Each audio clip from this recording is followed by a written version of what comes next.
ஆளுநரை எதிர்க்கக்கூடிய துணிவு தாவேக தலைவர் விஜயிடம் உள்ளதா என்று தற்போது விடுதலை சிறுத்தைகள் கட்சியுடைய முதன்மை செயலாளரும் முன்னாள் சட்டமன்ற உறுப்பினருமான திரு ஆலூர் ஷானவாஸ் கேள்வி எழுப்பியிருக்கிறார். இது தொடர்பாக தன்னுடைய கருத்தை பகிர்ந்து கொள்வதற்காக நியூஸ் 18 இணைந்திருக்கிறார். சார் வணக்கம். இந்த கேள்வியை முன்வைப்பதற்கான தேவை ஏன் ஏற்படுது? தேவை ஏன் ஏற்படுகிறது என்றால், கடந்த 2 நாட்களாக பார்க்கிறோம், ஆளுநர் ஒரு அடாவடித்தனத்தை செய்து கொண்டிருக்கிறார். வழக்கம் போல ஆளுநர் மாளிகையில் அமர்ந்து கொண்டு வழக்கம் போல ஆளுநர்கள் செய்கிற அதே வேலை, RN ரவி செய்த அதே வேலையைத்தான் இன்றைக்கு இந்த ஆளுநரும் தொடர்கிறார். பாஜக கிழிக்கிற கோட்டில் திசையில் இந்த ஆளுநரும் பயணிக்கிறார். தனிப்பெரும் கட்சியாக தமிழக வெற்றி கழகம் வந்துவிட்ட பிறகு, அவர்களும் ஆட்சி அமைக்க உரிமை கோரிவிட்ட பிறகு, வேறு எந்த ஒரு கட்சியும் போய் ஆட்சி அமைக்க உரிமை கோராத நிலையில் தாவேகாவுக்கு அவர் பதவி பிரமாணம் செய்து வைத்திருக்க வேண்டும். இன்றைக்கு முதலமைச்சராக விஜய் பொறுப்பேற்றிருக்க வேண்டும். ஆனால் ஆளுநர், உங்களிடம் பெரும்பான்மை இருக்கிறதா, நம்பர் என்ன என்று தேவையில்லாத கேள்விகளை எழுப்பி திருப்பி அனுப்பி கொண்டிருக்கிறார். மீண்டும் மீண்டும் சந்திப்புகளை நடத்தி கொண்டிருக்கிறார். இதற்கு அவசியமே கிடையாது. ஒரு கட்சி தனிப்பெருங்கட்சியா வந்துருச்சு, வேற ஒரு கட்சி ஆட்சி அமைக்க உரிமை கோரல, தாவேகா தான் உரிமை கோரி இருக்காங்க. அப்படிங்கும் போது அவங்க மற்ற கட்சிகள்கிட்ட ஆதரவு கேட்டுக்கிட்டு இருக்காங்க. அது நல்லாவே தெரியுது. இன்னொரு 10 எண்ணிக்கை அவங்களுக்கு தேவைப்படுது. அந்த முயற்சியில் அவங்க ஈடுபட்டிருக்கிறார்கள் என்னும் போது அதற்கான அவகாசத்தை கொடுக்க வேண்டிய பொறுப்பு ஆளுநருக்கு உண்டு.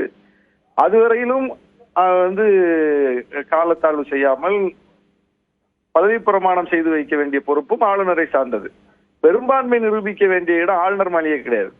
தாவேகா பெரும்பான்மை நிரூபிக்க வேண்டிய இடம் ஆளுநர் மாளிகை அல்ல, அது சட்டப்பேரவை. சட்டப்பேரவையை கூட்ட வேண்டும். சட்டப்பேரவையில் பெரும்பான்மையை தாவேகா நிரூபிக்க வேண்டும். அப்படி நிரூபிக்கவர்கள் தவறினால் இயல்பாக ஆளுநர் ஆட்சி அமலுக்கு வந்துவிடும். இதுதானே சட்டம். அப்படி இருக்கும்போது ஆளுநர் இப்படி இழுத்தடிப்பது என்பது வரம்பு மீறல், அதிகார மீறல், சட்ட மீறல். இதை பாஜக எல்லா மாநிலத்திலையும் செய்துகிட்டு இருக்குது. இப்ப தமிழ்நாட்டிலையும் செய்யுது, ஏற்கனவே செய்தது. ஆனால் அப்போதெல்லாம் துணிவான முதலமைச்சர் இருந்தார்.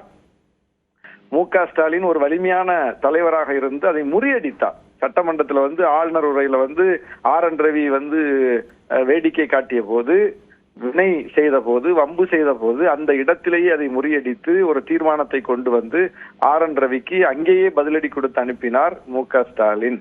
அதுபோல 10 மசோதாக்களுக்கு ஒப்புதல் அளிக்க ஆளுநர் மறுத்த போது உச்சநீதிமன்றம் வரை சென்று சட்ட போராட்டம் நடத்தி அதை முறியடித்தார் அன்றைக்கு இருந்த முதலமைச்சர். அது அவருக்கு இருந்த ஒரு துணிவின் வெளிப்பாடு, பாஜக எதிர்ப்பில் அவர் காட்டிய உறுதியின் வெளிப்பாடு. ஆனால் விஜய் கடந்த 2 ஆண்டு காலமாக ஒரு அரசியல்வாதியாக அப்படிப்பட்ட துணிவையும் வெளிப்படுத்தவில்லை, அப்படிப்பட்ட உறுதியையும் காட்டவில்லை. அவர்தான் இன்னைக்கு ஆட்சியில் அமரப்போகிற நிலை. எனவே ஒரு அரசியல் கட்சி நடத்தும் போதே அவர் பாஜக எதிர்ப்புல ஒரு முனைமொழிங்கியவராக இருந்தார் என்னும் போது, இப்ப அதிகாரத்தில் அமரும் போது இன்னும் கூடுதலான நெருக்கடியை பாஜக கொடுக்கும். ஆளுநருடைய செயல்பாடு அதை காட்டுது. இப்ப தொடங்கிட்டாங்க, ஆட்டத்தை ஆரம்பிச்சிட்டாங்க. அப்ப இப்பவே விஜய் காரமாக வெளிப்பட்டால் மட்டும்தான் அவருடைய உறுதித்தன்மை வெளிப்படும். அவரை நம்பி செக்குலர் பார்ட்டி எல்லாம் போய் ஆதரவு கொடுக்கணும்னு அவர் விரும்புறாரு. திமுக கூட்டணியில் இடம்பெற்ற கட்சிகள்லாம் தனக்கு ஆதரவு கொடுக்கணும்னு விரும்புறாரு. திமுக கூட்டணியில் இடம்பெற்றிருக்கிற கட்சிகள்லாம் பாஜக எதிர்ப்பில் கூர்மையான கட்சிகள். பாஜக எதிர்ப்பை முன்வைத்து களத்தில் சென்று மக்களிடம் ஓட்டு வாங்கி வெற்றி பெற்றிருக்கிற கட்சிகள். காங்கிரஸ் உட்பட அந்த காங்கிரஸ் ஆதரவை அவர் ஏற்கனவே வாங்கிட்டாரு. இப்ப விசிக இடதுசாரிகள் ஆதரவை அவர் எதிர்பார்க்கிறாரு. இந்த கட்சிகள்லாம் எந்த கட்சிகள்? பாஜக எதிர்ப்புல உறுதி காட்டுற கட்சிகள்ல, ஆளுநர் எதிர்ப்புல உறுதி காட்டுற கட்சிகள்ல, ஆளுநரை உண்டு இல்லைன்னு செய்த கட்சிகள்ல. அப்படிப்பட்ட கட்சிகளுடைய ஆதரவை அவர் எதிர்பார்க்கும் போது முதல்ல அவர் கட்சி இதை பத்தி என்ன கருத்து வச்சிருக்கு?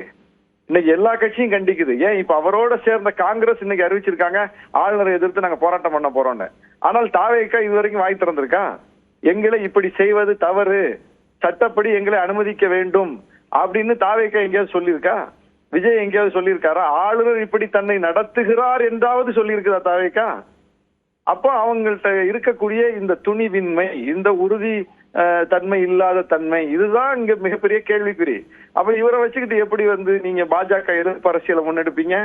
ஆட்சியில் உட்கார வச்சுக்கிட்டு இவர் எப்படி ஆளுநர் கொடுக்கக்கூடிய நெருக்கடிகளை எதிர்கொள்வார் என்கிற கேள்விகள்லாம் இந்த 2 நாள் காட்சிகளில் வெளிப்பட தொடங்கி இருக்கிறது. இதைத்தான் நான் சொல்லியிருக்கேன். விடுதலை சிறுத்தைகள் கிட்ட தாவேக நேரடியில் சந்தித்து ஆதரவு கோரி இருக்கக்கூடிய நிலையில ஏற்கனவே கடிதமாகவும் கொடுத்திருக்காங்க. நீங்க பாஜக எதிர்ப்புல விஜய் தயக்கம் காட்டுறார் அப்படின்ற குரலை முன்வைக்கிறீங்க. இதே நிலைப்பாடு தான் கட்சிக்கா?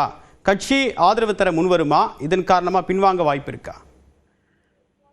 கட்சி முடிவை உயர்நிலைக்குழு கூடி எடுக்கும். அதுல நான் ஒரு ஆள் அந்த முடிவை எடுக்க முடியாது. நான் சொல்வது பாஜக நிலைப்பாட்டுல அவர்கிட்ட ஒரு உறுதித்தன்மை இல்லை என்பதை அவருடைய கடந்த கால செயல்பாடுகளை வைத்தும் அதனுடைய மதிப்பீடு என்கிற அளவிலும் இன்னைக்கு 2 நாள்ல நான் பார்க்கக்கூடிய காட்சிகளின் அடிப்படையிலும் நான் சொல்றேன்.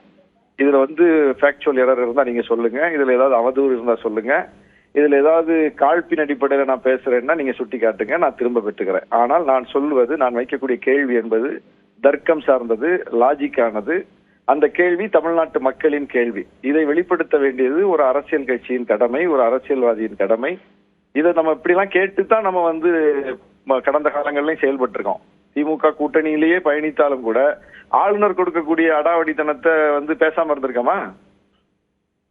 ஆளுநர் விஷயத்துல அமைதியா இருந்திருக்கோமா? பிஜேபி விஷயத்துல அமைதியா இருந்திருக்கோமா? திமுக கூட்டணியில தானே இருந்தோம்.